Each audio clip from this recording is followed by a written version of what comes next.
welcome to another episode of the Dad Squad Solutions. And it is your host again, TK, Chad, and Kai, bringing to you another amazing and heartfelt topic today. So today we're going to be talking about dad postpartum depression. There's so many dads nowadays that, and research has said this, that they are silently struggling with potentially postpartum depression right after their child is born or sometime after their child has been born. So take it like this. A man has a child and there's a change of identity. There's a change of structure in the house. There's a change of responsibilities. Everything is utterly changing in him, especially mentally. And all of a sudden he starts noticing himself kind of becoming emotionally retracted. He doesn't want to really enjoy the same things he used to. His focus is, my responsibility is on my family. I'm doing everything for my family. So he's not faltering on that, but the emotional availability, if for him to stay emotionally stable sometimes, it's rough. There's so much things that are going within him. He just doesn't know how to deal with it. And so what does that do? It turns into behaviors that he wouldn't normally do. Like, for example, if he's at a job, the little things nowadays that never used to bother him, now all of a sudden bother him. The things that may not bother him at home now bother him a whole lot. He starts questioning himself. He starts questioning his identity. He starts questioning his worth and his value and so on. That happens because that's what happened to me. That was my story. I started off, I was so excited to bring my daughter into the world, and she was my joy, my wife and I's joy. And all of a sudden, I just started noticing myself kind of slipping in different areas. I started getting really upset. I started retracting away from conversations with my wife or having emotional intimacy with those around, with my wife, and relationships that I had with friends. It was very, very difficult. And I didn't have anybody to talk to. I didn't know who I could go to. I didn't even know that this was a thing. I just thought I was just having a bad week. You know, I would, of course, like talk to friends and say, man, I just don't like this, or I wasn't feeling this, or so on and so forth. And they would say, okay, pray through it. And yes, absolutely, pray through it. That's probably what I lead into the next day. But I never really understood until years later that I was struggling with that postpartum depression. And I didn't even know that until I talked to my counselor. And my counselor, again, this was 5-6 years later, told me, TK, those are symptoms that men go through when they have gone through those massive changes that they probably weren't ready for, probably weren't prepared for. They had maybe other unfinished emotional things within themselves that they needed to deal with or have a plan for when this new life came in. There's a lot. And so there's a lot of men out there that just need to know that you're not alone in this. The way you're feeling, it's relatively normal to go through that with bringing in a new child. So that's our topic for today. It's a heavy one, but a very important one too. Well, actually, up until today, today, I have not heard about it, right? So I want to ask, based on what you have said right now, right? What is the difference between normal adjusting stress and postpartum depression? Oh, How can you say, for me as somebody who's not a father, how can I differentiate between the two? Just adjusting to normal everyday stress and postpartum depression. I think from what I learned recently, and this is also a new topic for me, relatively speaking. I was just watching a few things online as well, and there are some very helpful channels out there, though they're not as well known. And one of those channels has a video talking about postpartum depression for dads, and I think he answered the question in a way. He said that the difference, and you would know if you have this postpartum depression if you don't come out of it. If it's a prolonged, stressful, anxious experience that you have compared to something that you may experience in other days, like what TK said earlier, right? Maybe I'm just having a bad week or a bad day, but this could carry on for maybe months. So yeah, you would know it if it's prolonged and it's just something that is not usual in its duration. It's too long. I think that's maybe one layer of this. Yep. Yeah. And when you look at normal depression, or when I say normal, major depressive disorder, and I'm not a counselor, so I can't say with 100% clarity because I'm not in that field. But from what I've learned and understood and experienced, when you look at normal depression, that normally comes from a form of trauma, maybe genetics. You tend to have persistent sadness or hopelessness, this feeling of dread, things like that. But I didn't feel like that. I felt as if I was just not supported, though I had a support system. Actually, during that time, my grandparents came here in order for us to work, and they will help my wife with the baby and things like that. So I had the support, but I felt like I didn't have the support. I felt like I was living in imposter syndrome. Like, oh wait, I'm a dad. Sorry. I'm a dad now. I gotta be this, I gotta be that, I gotta be this, but I don't even know how to do that. To understand how to get to that place of, the dad shining star kind of thing. And I felt like there was a lot of relationship stress that we were going through. If all of this happened when my identity changed in my mind. And now what I feel that happened was because I left it I didn't deal with it at that point in time. I started to fall into deeper depression because years later, I remember sitting inside my house and I had just left a different job. I was really struggling with that depression, like deep depression. And I remember telling my wife, like, you don't understand me. She was like, oh, you should go seek help. And I'm like, this just isn't a normal feeling of depression. It feels like I can't find my purpose. Wow. Like something is missing within me.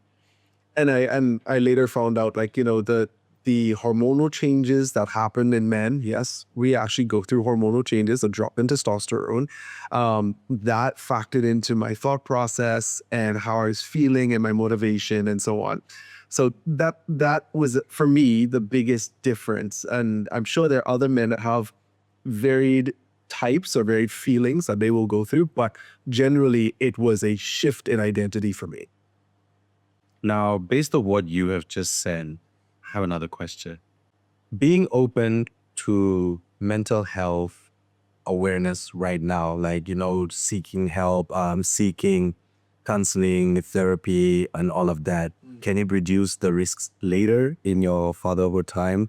Or is it something that just comes with being a father? I think generally, if you're feeling what I felt during that time, or even before, because as we've talked in previous episodes, I went through my own traumas and so on. So seeking counseling would have helped me once I got to that place, and continuing counseling even after having my children would have also helped me, because I would have been prepared for what was coming, and I would have had strategies. I would have I would have had reference points to go to. So there would have been a lot more that I would have seen up front and had foresight on before I hit that door of potential, that postpartum depression.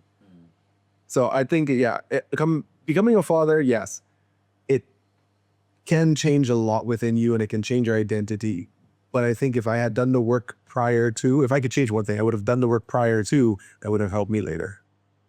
Yeah, I think even just having the mindset of seeking help already puts you, kind of in a way ahead of the curve, right? A lot of that, they don't even have that thought of, oh, I need help, or I want to know what this is. I want to know what I'm going through. They just kind of accept it. They take it. They run through it. They say, okay, maybe this is something I don't understand, but I'm just gonna, fix myself, or because I think from what I heard and my own experience as well, most dads, they they don't feel that they have to talk about these things. I think it's just kind of, male nature in a way. We don't feel the need to share.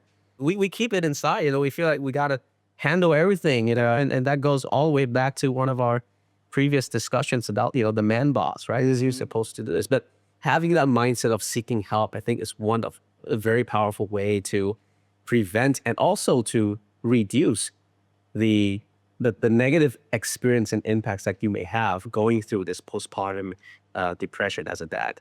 That brings me to my next question. I feel like I have so many questions. Go ahead. The question that I now have, speaking about seeking help, speaking about looking for that support system, like you said, you did have a support system and you felt unsupported.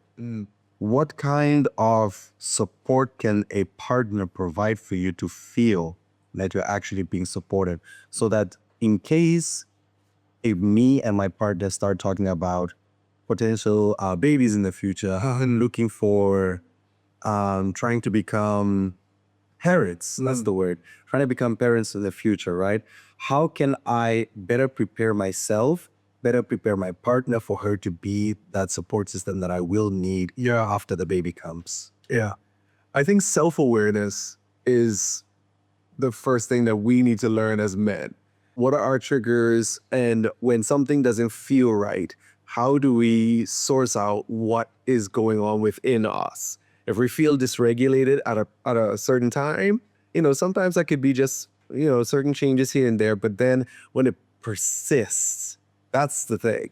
When it becomes persistent and you can't shake this feeling, that's the time where you should take that responsibility and get self-aware and talk to your spouse or talk to a mental health professional about what you're feeling. One of the beautiful things that I think my wife will laugh when I say this is when it comes to a spouse dealing with a husband like this, don't take it personal. Never take it personal. I think my wife does. I think all of our wives took it personally. They don't know. Exactly. And it's true, like they don't know. And so we're just reacting to all of these differences and the transition into fatherhood and the overwhelming emotional situations that we're going through as men. And I feel for the men that really have never explored themselves emotionally, understanding why they get angry, why they get sad, and why they get so on and so forth. But you have to get back to understanding your husband. He is not trying to hurt your feelings intentionally, or even for me, I was never trying to hurt my wife's feelings. I was never trying to be mean. I was never trying to do anything. I just couldn't ground myself. I was living in a state of dysregulation almost daily for a long time. And it's one thing to put on that mask, right? When, as men, we can put on that mask and we walk outside and we're like, smiles or toughness or I'm good, no problems, I'm always joyous. But then when I go home in the quiet of my own home and my children are there, I love on them, but when it gets quiet and I'm left to my own devices, oh man, that mental battle was so real. And I was questioning myself. I was asking, like, what are you doing here? Why are you here? What is this? You're not a good father. You're not a good dad. You're not a this. You're not a that. I beat myself up. And the one wonderful thing that my wife did to me one day is she saw me and I just started crying at home. I was sitting on the couch and I just dealing with my own thoughts. I just started tearing up and she just came there and she just hugged me and she didn't say a word. In that moment, she just hugged me. And that was literally all I needed, was just a physical embrace and just to feel secure for a moment. And in that moment, I could breathe. I took a gasp of air. And so that, for me, understanding your spouse, what is his need? Don't take it personal. Beautiful. Yeah. So if the listeners, if you all missed out on all that explanation, just very simply put, if you can't shake it off, right? Mm-hmm. If you can't shake it off and it shakes you to your core, you're probably dealing with postpartum depression. And then also for the spouses, for the wives, if you notice your husband is becoming extra sensitive and, just every little thing irritates him and becoming argumentative and trying to, fight with you. But just understand that he's not trying to hurt you, but he himself is Hurting. hurting. Yes, exactly. Yeah. I like the fact that it's never that deep. It's not personal, right? Like we're all dealing with having this new life brought on earth. We're dealing with all the changes that come with it.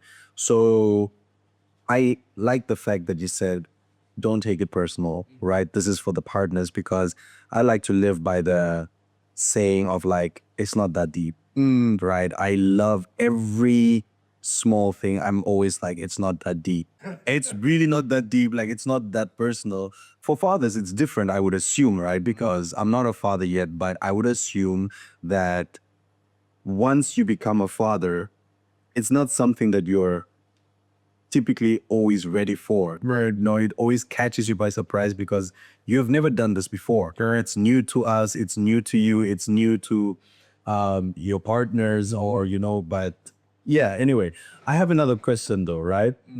Are there any signs of depression that show up even before the baby comes? Postpartum depression, but like pre. Yeah, you get what I mean. Are there signs of postpartum depression pre the baby? I am not sure that I can generalize to every male to say that they will have or they can have. Some, like in myself, I get really anxious right before baby's born. Like I wanna make sure I have everything set and prepared, and I kind of don't even drop into my REM sleep correctly because it just in case baby comes at 2 a.m. in the morning, which that did happen one time for us. Well, almost. Uh, I was really anxious about those things, so I'm not necessarily sure if I could say that yes, there are signs beforehand. But I definitely can tell you once baby is here and the lack of sleep is a big hitter. A lot of men don't balance themselves when it comes to that lack of sleep. Say, okay, you take from 11 to 2 and then I'll take 2 to 4 and so on and so forth. Mom is all day and dad's all night. But then sometimes you're going to realize dads in certain countries, you only have a short period of time to be home until you have to go back to work. Yeah. And so there's no rest period for you. You go from delivery to prepping everybody to go back home to going to work. So there is no break period for us as men.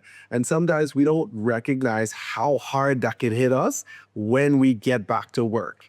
And then subsequently after that, what can happen emotionally within us once we have to deal with everybody else and come home to baby and our wives. Now, again, I don't want to sully that this is a beautiful process. Like every birth of my kids, I'm sure John can say that too, every birth for our kids has been absolutely phenomenal. But I am not telling you that it's easy. It's anything but easy, but it is beautiful and blessed. So I should say, nothing good comes easy, Amen. right? Yeah. If it comes easy, it's probably not so good. Yeah, that's true. No, that's beautiful. I like that. Nothing comes easy to what we assume is beautiful. Yeah, beautiful. And what emotional expectations are placed on new fathers that might be unhealthy? Emotional expectations that are placed on new fathers. Now, I think you might have touched on this one as well, where it's from the arrival of the baby to getting everybody prepped to going back to work, right? And sometimes, or most of the times, people assume that the fathers or the dads are the strong ones during the newborn phase, right? Because you didn't give the birth, you didn't carry this kid for 9 months, you did do all of this. So it's assumed that it's easier or we're stronger. It's assumed that it's easier or like fathers are stronger during that newborn phase, right? But that's the question I was gonna ask, but I'm like, it is an assumption that has been placed generally, or at least I would think, right? But now my question is, what are the emotional expectations that are actually placed on a father during, or on a father in general that might be unhealthy? I feel like you hit the nail on the head. Emotional resilience everybody feels that us as dads, we are emotionally resilient, just immune to anything that can happen. Like, yeah, they get a little bit tired, but you got to go out and do this. Yeah, you may have be a little annoyed that baby's crying every 5 seconds, but you need to go and get the bottle. You know, it's this resilience that people think that we are Superman. And mind, for the most part, there's a lot of dads who are Superman and they do a lot. I mean, I could list stories off of men who have gone above and beyond, barely getting sleep, working several jobs, but we get weak, we get tired, we get hurt, and we get angry. Being able to understand that we do have those faults, even during those times when mom is recovering, and sometimes we need a breather at times.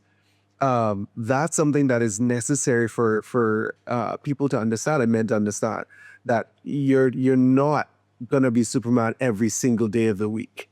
There are gonna be days where you have to rest. I mean, look, God even rested himself.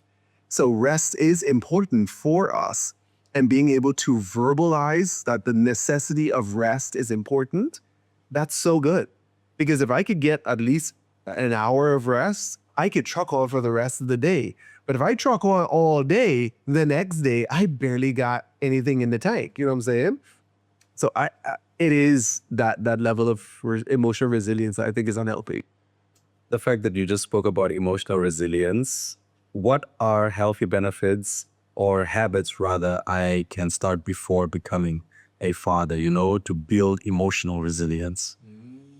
Having, just beneficial thoughts. How do you say this? Conducive thoughts, right? That the way you think pretty much can determine how you feel and how you act, right? So one of the things that I came across with recently is in dealing with all situations, not just only the postpartum depression that many dads face, but life in general.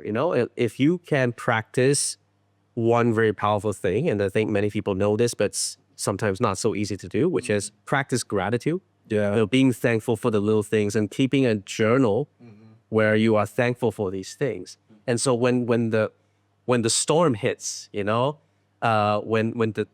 the tire or when the wheel hits the road, so to speak, right? That's when you can go back and reflect on, wow, there's actually so many blessings and things I can be thankful in my life.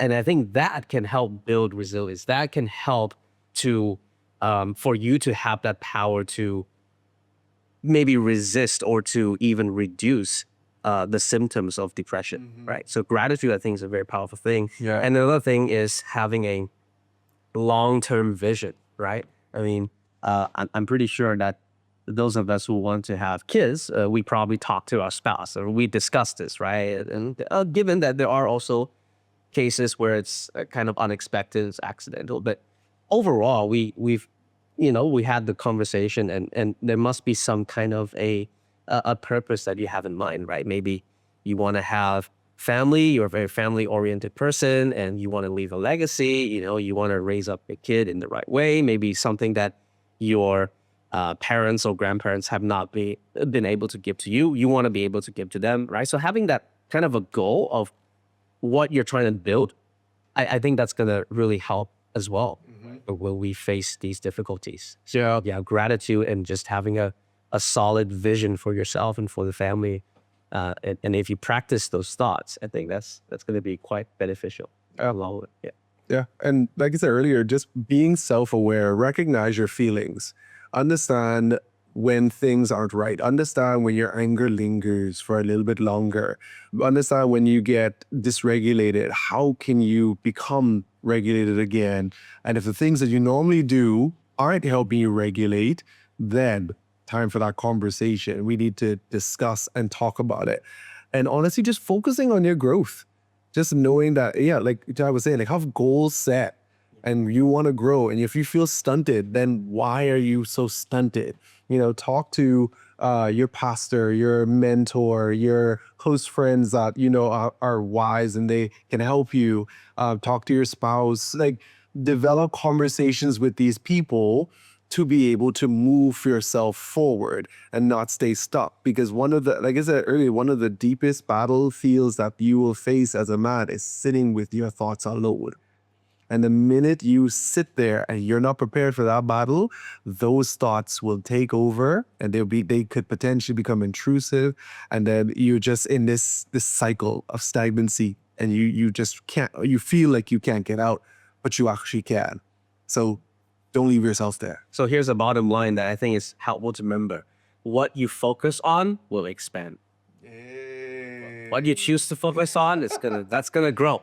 Right Now, you guys spoke about two things that stood out to me. The first one is growth.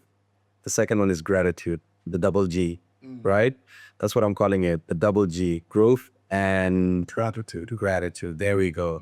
Now, to all our viewers, I just want to let you guys know that those two are very important qualities to us, because we want to grow with you guys. We want to be there to help you guys grow. We want to grow on our own personal lives as well. And we are grateful for you guys, and we are grateful for all the things that you have to say, for all your valuable input.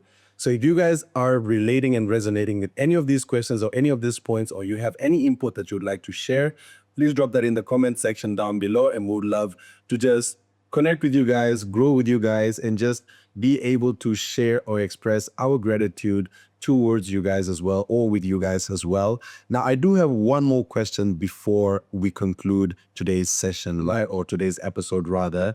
My question is, TK, you said most of the times you will be sitting alone with your thoughts, right? Because society, because people, because your partners, because parents deem you that, you know, they expect you to have everything together. They expect to have your life together. They expect you to just have it together in general, right? How are you supposed to ask for help when everybody expects you to have it together? Humility. Be humble enough, or yes, humility, but also yearn for it enough that I hate the position I'm in right now. I don't want to stay here. I want to get out. And so I don't care what doors I have to push down, whoever's opinion I have to push to the side of who I am or what their perception of me are. I need to seek help. It's not worth me sitting in with a mask on and my face is ugly. Like, I need to show myself and be able to help fix myself so that I can be a better person for my wife, for my children, and honestly, just for me. I think one of the things that men will tend to do too, they will try to avoid having those types of conversation. They'll get involved with overworking. They will get involved with, social media. Like they'll just get disconnected because they want to avoid that conversation. And that conversation is just so powerful. Just to sit there and say, I'm not okay. Someone please help me. That is something that every man, I will encourage them to just go ahead and do. Yeah, it really takes courage to do that. So we want to encourage all of you listeners out there who are new dads or planning to be a dad. Don't be afraid. Don't be afraid to seek help. It's not a weakness to seek help. We're all human beings. We have our limits. And I think oftentimes we have this fantasy, right? This ideal version that you get from maybe Hollywood or somewhere else that the hero, we play the hero, right? We don't need anyone else. We're the backup plan. We're the pillar, we can handle this. We got this. But, sometimes the best help that you can provide to your spouse and to your family is to seek help yourself. Correct. Right? We have to recognize our limits. And sometimes we face these situations that are imposed on us by just our biology. We cannot escape our biology at times. It's the biological limitation, and we have to recognize that we may not always have it all together. And yeah, so really do yourself a favor, doing your spouse a favor by seeking the appropriate help. And I don't think there's any societal taboo on that. No. Because yes, there shouldn't be. There is that demand that we need to support our spouse, but there's no way there. I don't think I've ever heard anyone mention specifically how you can support, right? So one of the ways we can support our spouse is to ask for support and help ourselves as well, so that we can be more effective in dealing with our inner turmoil and inner conflicts.